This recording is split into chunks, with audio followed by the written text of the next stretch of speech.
എന്തായാലും കോടതി മുറിയിൽ ഈ വിധി കേട്ടതിന് പിന്നാലെ റിമാൻഡ് ചെയ്യുന്നു എന്ന് അറിഞ്ഞതിന് പിന്നാലെ തനിക്ക് ദേഹാസ്വാസ്ഥ്യമുണ്ട്, തനിക്ക് ഉയർന്ന രക്തസമ്മർദ്ദമുണ്ട് എന്ന് ബോബി ചെമ്മണ്ണൂർ പറഞ്ഞു. എങ്കിൽ കോടതിയിൽ വിശ്രമിച്ചുകൊള്ളാൻ ഇപ്പോൾ പറഞ്ഞിരിക്കുകയാണ്. കോടതി മുറിക്ക് അകത്ത് ബോബി ചെമ്മണ്ണൂർ വിശ്രമിക്കുന്നു എന്നാണ് മനസ്സിലാക്കുന്നത്.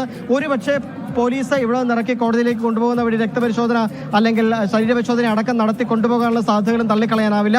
എന്തായാലും ഇപ്പോഴത്തെ നിലയിൽ ബോബി ചെമ്മണ്ണൂരിനെ റിമാൻഡ് ചെയ്തിരിക്കുന്നു. അതായത് നടി ഹണി റോസിനെ അധിക്ഷേപിച്ച് സംസാരിച്ചു, സാമൂഹ്യ മാധ്യമങ്ങളിലൂടെ അടക്കം സ്ത്രീവിരുദ്ധ പരാമർശങ്ങൾ നടത്തി എന്നുള്ളതിന്റെ പേരിൽ വ്യവസായി ബോബി ചെമ്മണ്ണൂരിനെ റിമാൻഡ് ചെയ്തിരിക്കുന്നു. ജുഡീഷ്യൽ ഫസ്റ്റ് ക്ലാസ് മജിസ്ട്രേറ്റ് കോടതി 2 ആണ് അല്പസമയം മുമ്പ് ഉത്തരവ് പറഞ്ഞിരിക്കുന്നത്.